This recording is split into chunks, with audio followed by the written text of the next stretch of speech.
Ganito po ma'am ha, paliwanag ko po ha. Kami po nung isang araw pumunta kami dito para ikaw ay kausapin ng maayos. Ganito po ang ginawa mo sa amin. Tinaboy mo kami na parang mga aso. Teka lang po. Wait lang po. Doon tayo mag-usap. Saan? Sa kapag kaano na si asawa ko. Huwag muna po ngayon. Kasi pag inatake po ako, ikaw po ang anhin ko. Atake saan? Pag inatake po ako sa sakit sa puso, ikaw ang anhin Meron ko. din po ako sakit sa puso eh. Oo. Pareho po tayo. Meron Yun din po. lang. Pag inatake din po ako, papanagutin ko rin po kayo. Kaya nga. Kaya ako Doon na naman lang nagsasabi tayo. naman ako ng tama lang. Hindi naman tayo atakihin kung tama lang din yung Kasi salita. nga po, merong issue po kasi at alam namin kung sino Kaya nagpaano nga, sa amin. Ganito nga po ma'am. Pumunta kami rito bilang HOA. Hmm. Dapat tratuhin nyo kami bilang HOA. Hindi po parang Kasi kalaban. may laban, may ano na pa po kasi, may lamat na po kasi. Kaya nga ma'am, pumunta kami rito, wala naman kasing sinabi ko sino nagreklamo. Kasi, Sinabi namin, ma'am, dahil lang. Ang sabi namin, Opo. ma'am, kayo po ba yung nagpapatugtog dito ng malakas sa umaga? di ba naging honest po ako? Oh, ang sabi mo naman, tawag ito, ano ngayon? Anong problema ngayon?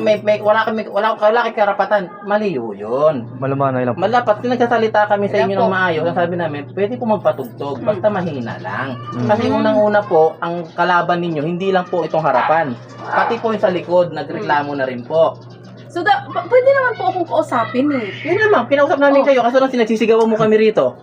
Kinausap, kasi nga, narinig na namin eh, salita niya, na magpapahuwa ako. Eh, hindi nga Hindi po. po pwedeng ganon. Porque sinabi na magpapahuwa siya. Alam mo naman, may lamat na kami niyan eh. Hindi nga, ganito nga ho yan. Pwede po. Ang HOA is lumapit bilang HOA. Hindi po. Sa Hindi ano na lang po. po. Sa ano na lang po. Kasi Doon kung na lang po ganun tayo din naman eh, mag-usap. mag-uusap tayo doon, ganito rin pag-uusapan natin. Andito na rin yung mapilin, sinabi kinausap namin. Excuse me. Ano ha, madam? Ako, wala naman po kinakampihan. Opo. Kung walang reklamo, hindi din pupunta kami rito, hindi pupunta ako. At hindi, unang-una, walang problema. Ngayon, medyo, nagpapahuwa. Tapos kung hindi natin sundin yung procedure ng HOA, bago mapunta sa barangay kung hindi kayo magharap sa HOA, pangit Ayun naman nga yun po. po. Sige po. Ayoko naman na ang HOA, binabastos lang yung sulat. Pupuntahan nyo, wala namang problema. Doon tayo mag-usap, kasama ang mister mo. Yun ang bukas ang harap kasi gabi ang dating niya.